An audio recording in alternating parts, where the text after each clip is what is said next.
All right, let's dive right into this explainer. Welcome, everyone. Today, we're unpacking a really fascinating, highly strategic 21-day framework that's designed to completely neutralize your self-sabotaging inner voice. Honestly, if you've ever felt like you're just constantly fighting yourself to build good habits or maybe break some bad ones, you are absolutely going to love this. We're going to break down exactly how to merge your divided mind into one unstoppable force. So, let me ask you something right off the bat. Who actually controls your choices? I mean, you probably think of yourself as one unified person making decisions, right? But the source material suggests you aren't one person at all. You're actually two. There's one side of you saying, okay, I need to study, I need to put in the work, I gotta stay off social media. But then there's that other side, that inner devil, just whispering, let's just do it later. Come on, let's just check Instagram for 2 minutes. And then poof, suddenly an hour is totally gone. There is literally an invisible war happening inside your head every single day. 150,000. Yeah, you heard that right. According to our source, this massive number is the upper end of how many internal arguments we have with ourselves every single year. You're having between 1,500 and 3,000 debates a week. Arguments over whether to hit the snooze button, whether to grab that junk food, or whether to actually do the work you promised yourself you were going to do.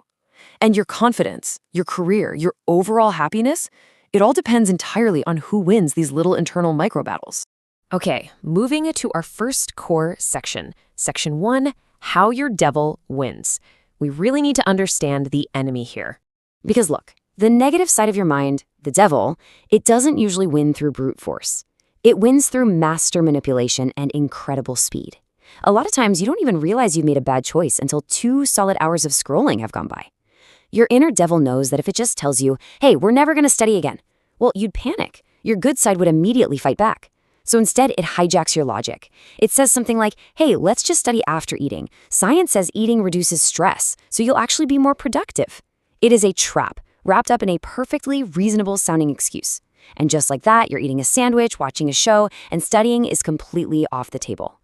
So how do we actually fight back against that? Well, that brings us to section 2. Rule 1, opposite command. It is time to completely shift your ego.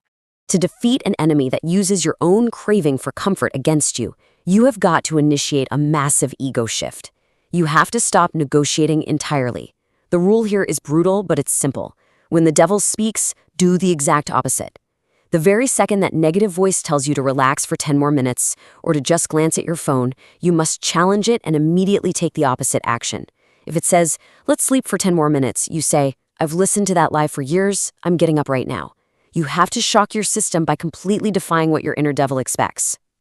To really hammer this idea home, the source looks at the mindset of endurance athlete David Goggins. While a normal person wakes up and thinks, oh man, it's raining or snowing, I'm definitely staying inside today, Goggins does the exact opposite. If it's snowing, he doubles his running distance to 40 kilometers. Now, obviously, we don't all have to go run ultra marathons in a blizzard, right? But this powerful little anecdote proves how acting directly opposite to your comfort zone builds this ultimate, totally unstoppable alter ego. Over time, that weak inner voice just gets crushed right down into background noise. And this source provides another incredible story that perfectly highlights the contrast between just running away and what we'll call the standoff. A relative of the speaker was struggling heavily with a severe addiction to an opium derivative. Instead of trying to hide the substance away, which, by the way, just wasn't working, they bought a large amount and placed it right in front of them on a table. They just looked at it and mentally dared their inner devil. They said, let's see how you make me consume this now. By firmly standing their ground and bringing their ego into the fight, they conquered an addiction they'd been battling for years. All right, let's transition to section 3, rule 2, breaking autopilot. We really need to wake your mind up.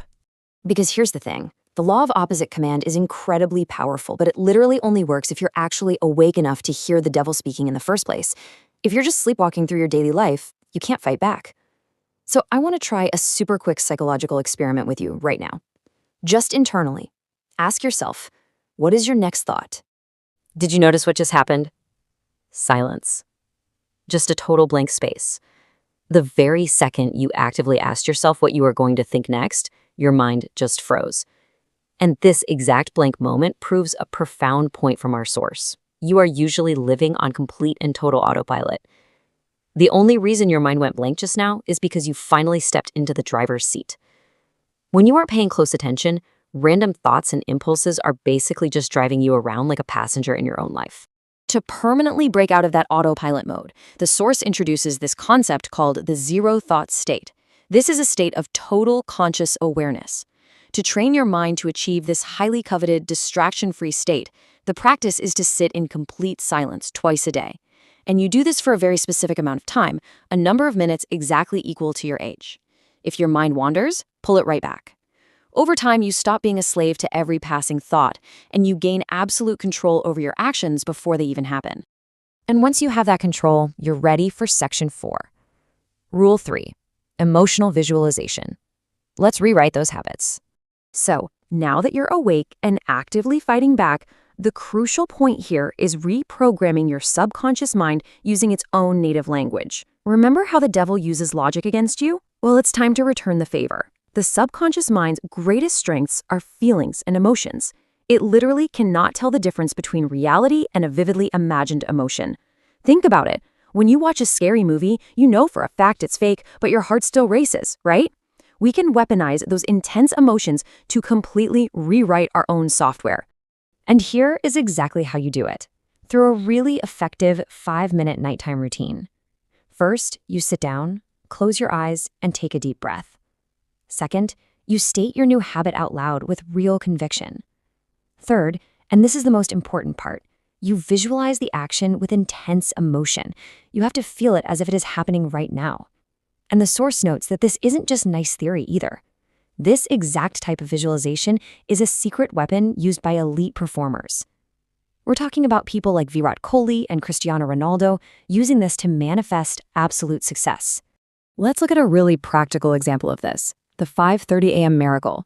Don't just lay there and say, I'm going to wake up early. Instead, right before bed, imagine that alarm ringing precisely at 5:30 a.m. Vividly visualize yourself actively tying your running shoes. Try to actually feel the crisp morning air hitting your face. And most importantly, experience the intense pride of taking that action.